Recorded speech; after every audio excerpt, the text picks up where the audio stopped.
Hey, what's good, dog? Today we're going to be talking about Am I Racist by Matt Walsh of The Daily Wire. Now, this is a film that was released in theaters, and we were fortunate enough to have our theater show Am I Racist, so we went to the theater to watch it, and we were one of maybe a dozen people that were in that theater, and we're not sure if this movie's going to really sell very well in our town, so we wanted to see this movie as quick as possible.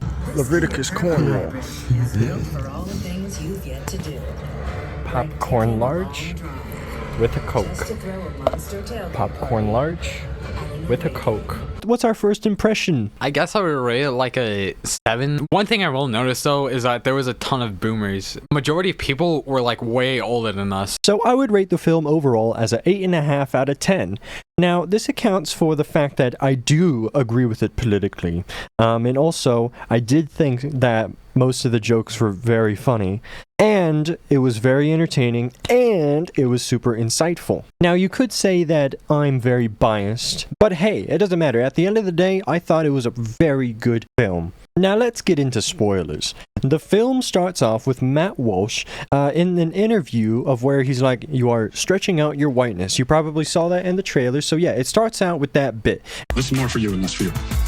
And then he starts having an inner monologue, and he starts explaining the situation. How did I get here? So then we transition. How did he get here? So it cuts to him in a coffee shop, being like, growing up in the 90s, I never thought much about race. It didn't seem to matter that much, at least not to me. And so then there's this little skit with this black lady that worked at the coffee shop, and she's like, how do you like your coffee, honey?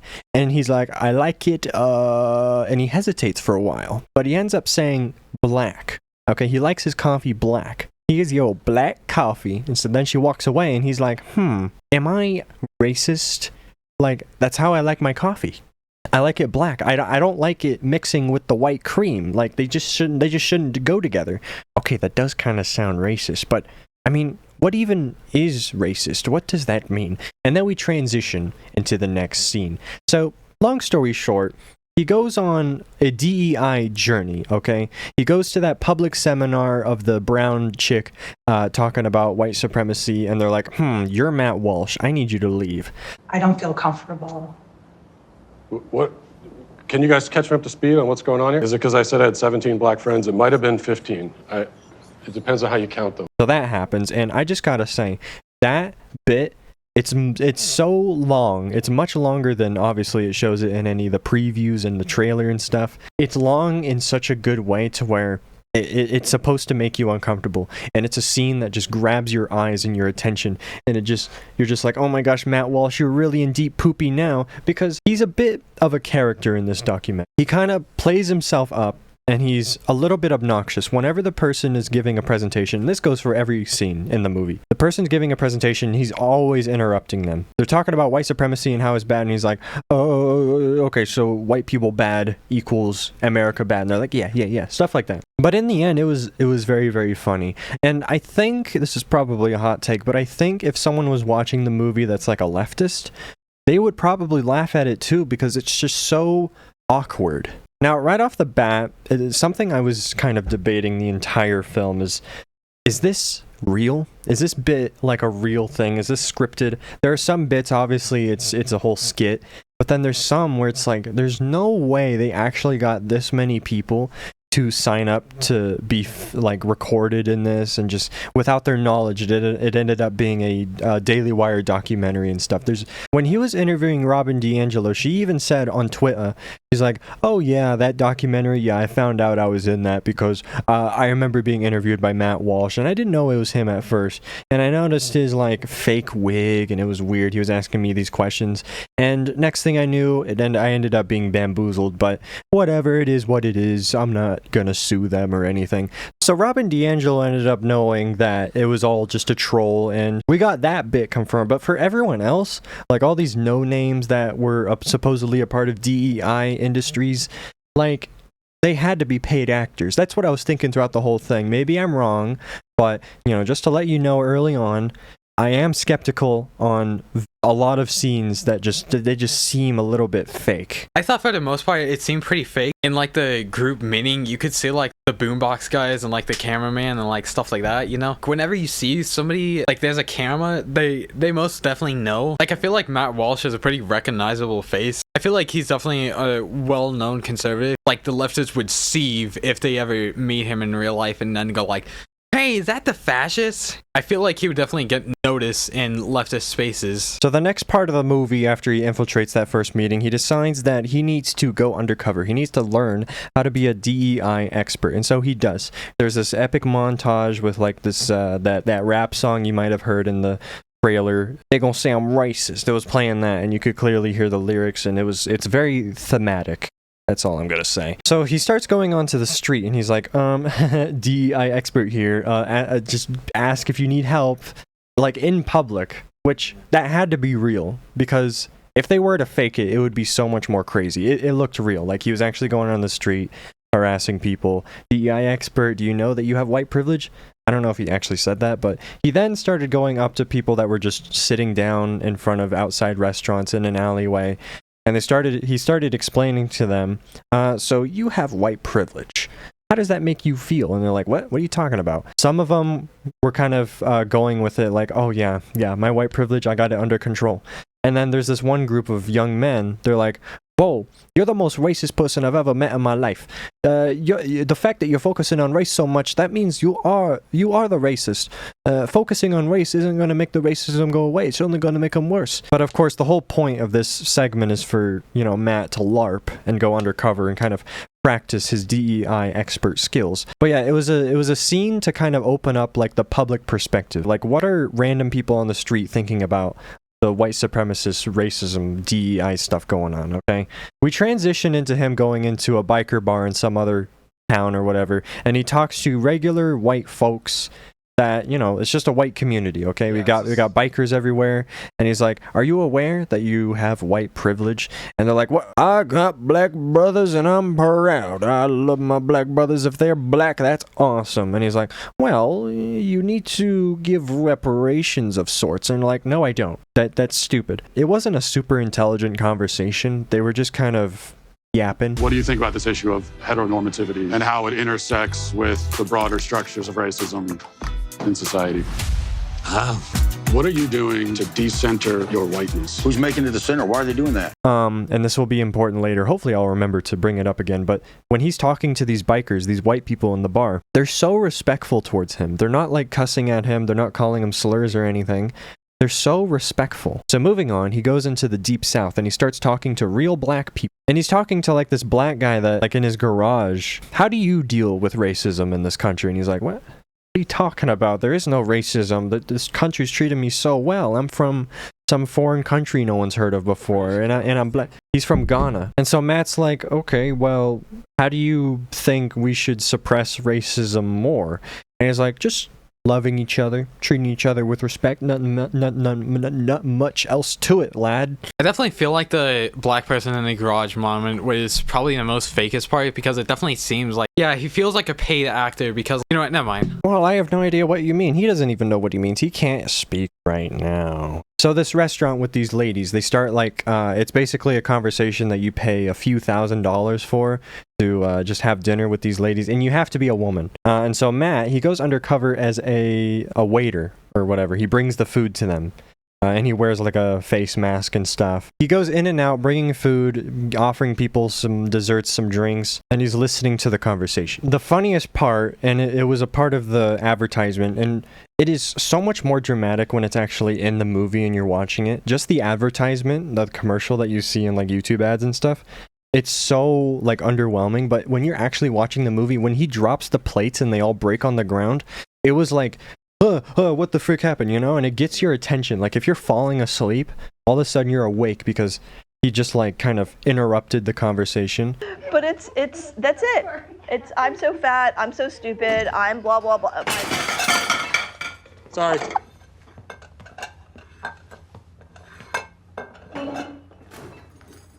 and they all kind of just start giggling at the dinner table, like, oh my gosh, you're so clumsy. While that's happening, Matt is kind of like interrupting the conversation, kind of like he did with the first scene. Yeah, I totally agree. Yeah, we hate white people.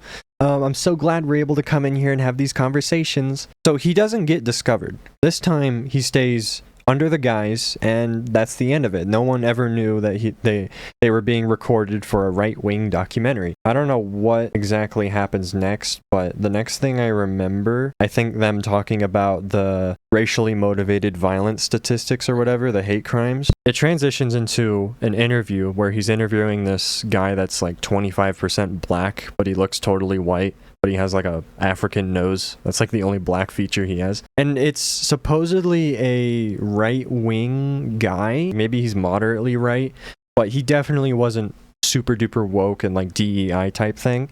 So Matt is just like asking him all these questions about like hate crimes and how we can stop them. You get it. It was still a pretty interesting conversation. It was definitely one of the weaker ones in the entire documentary. And then it cuts to an interview that happened in like 2022, I think, of this black guy in Chicago, where he was getting Subway and he was walking home with the Subway sandwich in his hands.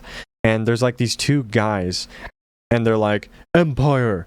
And he's like, that's kind of strange. So he keeps walking, and they're like, this is Trump's MAGA America, nibber.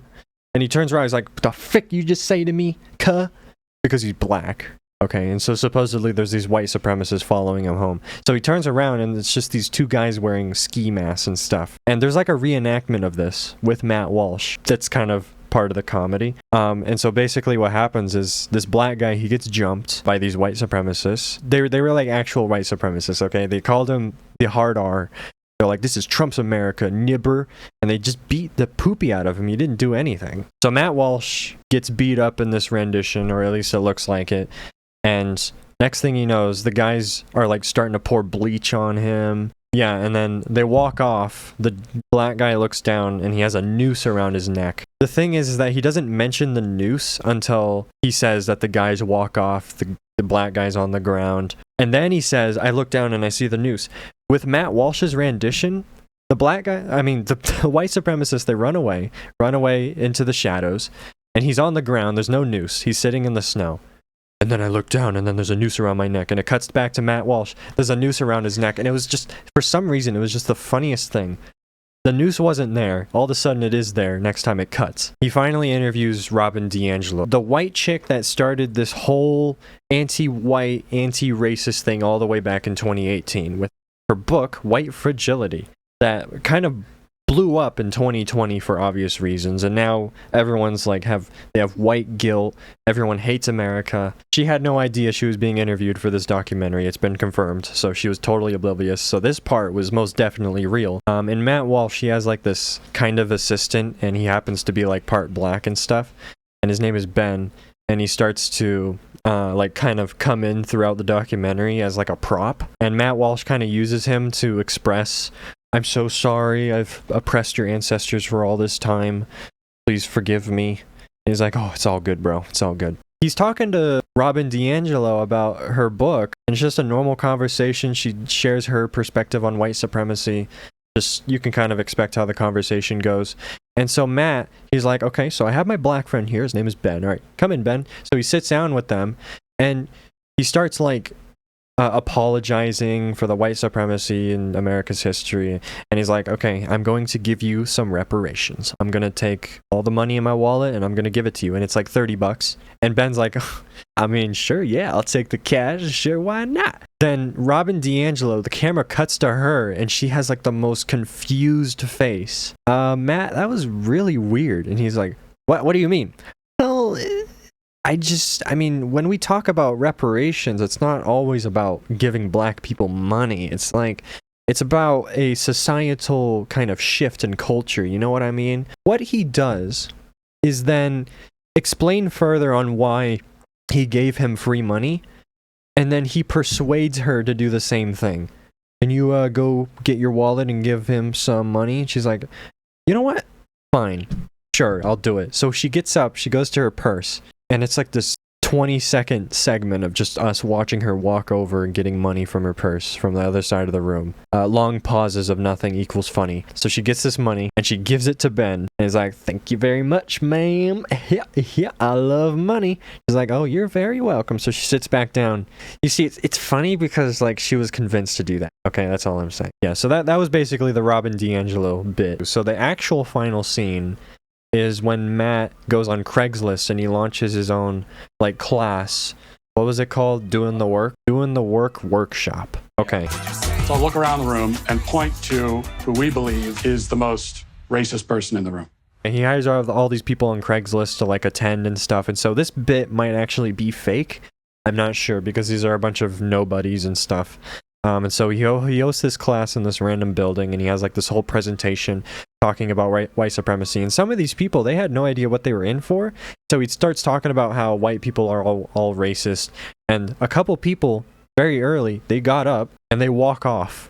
They're like, okay, I'm sorry, I can't take this. This is ridiculous. You see, we need to point to the most racist person in this room. Everyone point to the most racist person that you think is in the room. Quickly, Matt points his finger at himself and he's like, you see, we're so quick to point at the most racist person when really we should be pointing at ourselves. What can we do to end racism? And so that's why they got up and walked off. Then Matt starts talking about his racist uncle named Frank. Ben, the black guy, he wheelchairs the racist uncle in. He's like, okay, so many years ago we were having a family dinner and Frank decided to tell a joke and everyone laughed, even I laughed, but to this day I think about it all the time and it just angers me. So the joke was, what's the difference between a picnic table and a Mexican? A picnic table can support a family of 5. Everyone in the theater starts laughing.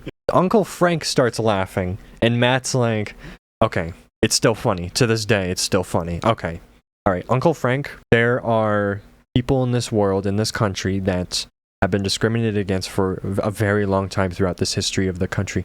And jokes do not help that, something like that. But then he starts raising his voice. Uncle Frank, you are contributing to the mass oppression of people of color, and that is not okay. And it was such a weird side of Matt we have never seen before. We've never seen him pretend to be angry. It was such a amazing scene. He's such a good actor. One of these people that showed up to this class, it's like a really woke lady. She's got piercing. She's like kind of obese. Can I just say something? Frick you. Like actually, frick you. Yeah, she says it to Frank to like kind of further degrade him. And then the chick next to her does the same thing. Yeah, frick you.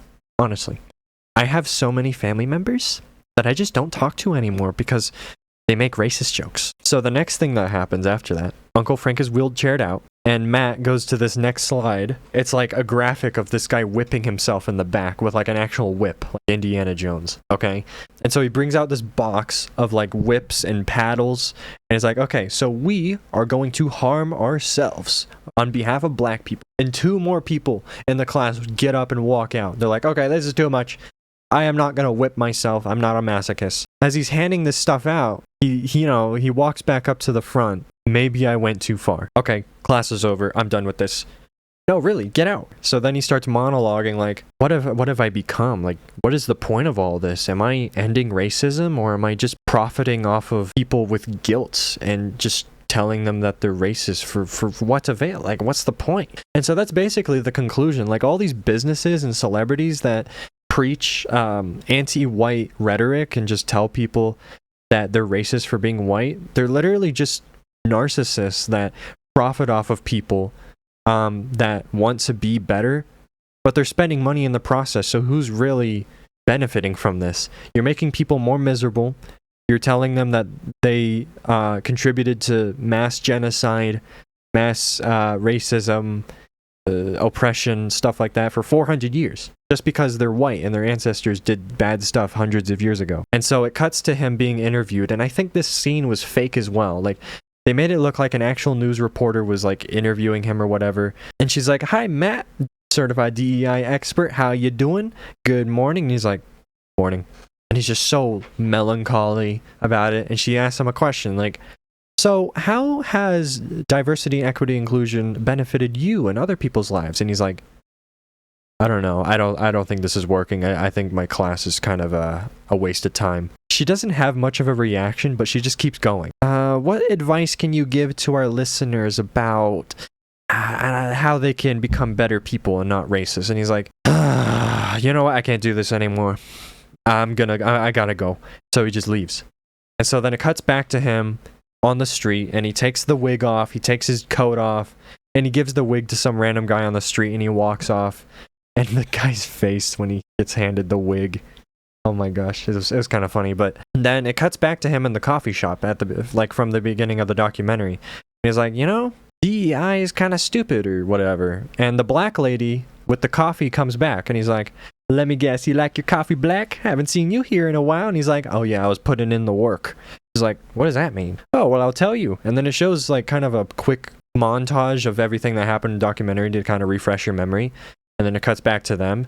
She's like, sounds like a lot of fun, I guess. Enjoy your coffee. And Matt's like, something I learned about this DEI thing, it's meant to divide us. It's meant to make us hate our neighbor, fulfill the eternal greed, anti-racist industry that just wants us to, you know, destroy ourselves and our community. What we really need to do is just love each other for who we are. It doesn't matter what happened in the past. As long as we move forward with a clean heart and a clean mind, racism will truly die. It kind of has this rendition of him standing up, and there's like this cinematic lighting, and he's kind of giving a speech in the middle of the coffee shop, and everyone starts listening. And so everyone's like cheering, they start hugging each other, black and white. Then it just cuts back to him sitting down, so it was all in his head.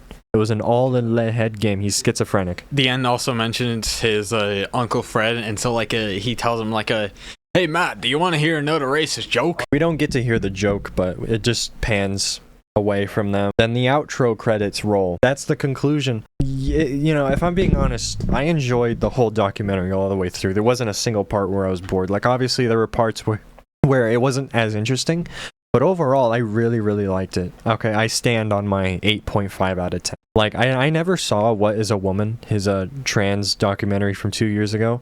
I really wish I did. I feel like buying the movie tickets, 3 movie tickets. Our boy Alex did not go with us. He was busy, but we had this extra ticket, so we're just like, you know what? We won't get a refund. We'll let the Jews keep our money, okay? Yeah, bro. So I think those 3 movie tickets, I think that will be our contribution for the next 10 years for the Jewish New World Order. So yeah, we went to some shops, and this one shop, it's called like, I don't know. It's like a whole like a African kind of thing. But the funny thing is that the store owner is like a Japanese chick, so like it's like our whole superpower, diversity. You know, bro, only in America can you go to an African pro shop and then just have it be a freaking Japanese chick, you know? We got this soap.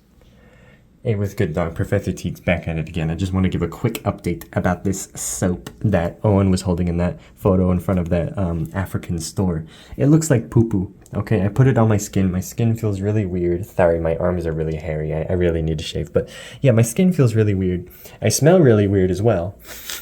Yeah, it's like a mixture of like putrid, salt, maybe a flour, and then that's it. But if you look real close at it, it's full of texture. It's all sorts of shades of black, brown. It's disgusting looking, and I'm dead convinced that it's actually poo-poo. Like, it might be rhinoceros poo-poo for all I know. But yeah, Africa is a beautiful continent, and everyone should be putting this on their skin. But if you don't, then I guess you can be grateful that you live in a first world country, because I am so glad I can use Old Spice instead of whatever that is. Alright, see ya. We got 3 patches. One of them was the South Korea flag, other one was Kuwait flag, and then the third one was the Britain flag. And then we went to a hot topic, and so we got 4 shirts, 2 for me and 2 for Teagues. So first one is the Black Sabbath shirt, which I'm currently wearing right now. And then the second shirt is a Deftones shirt. Best band to just get some goth chicks is just Deftones. Both the lead singer and the guitarist are Mexicano. And yeah, that's diverse. First bassist was like half Chinese. Second bassist I think is Mexican. Teague's got a Bad Omen shirt, which is pretty cool. He's probably not gonna wear it though, because it has a naked lady chick, and it's like a for Rom, you know. And then finally the other Deftone shirt that he got, and so this one, yeah, it's too small for him because he got a medium, and so like he's just very retarded. Yeah, he's just retarded. He's a retard. So now we are DEI experts, okay? We know all there is to about being diverse and equitable and inclusive, okay? And so we're going to take this to our grave. We are going to make sure that we only hang out with people of color. We are never going to talk to a white person ever again. We're going to spit on white people. We're going to scuff their shoes, get them covered in mud, and yeah, we're going to steal all the Jews' money, and we're going to give it to black people, and we're going to get our first black female president. And we're also going to whip ourselves because we realize how much of slavery we've done, you know? We're also going to give all our money to black people, so we're going to be poor. The movie's highly recommended. I don't know if Owen would ever recommend it to people, but I would recommend it. I mean, yeah, personally for me, I'd recommend it. No, you definitely have to be right-wing. If you were like a leftist, you'd just go like ew, what is this, bro? Sub to the second channel, follow the Rumble, Instagram, Twitter, X, TikTok, and join the Discords. Follow other social media. Bye-bye.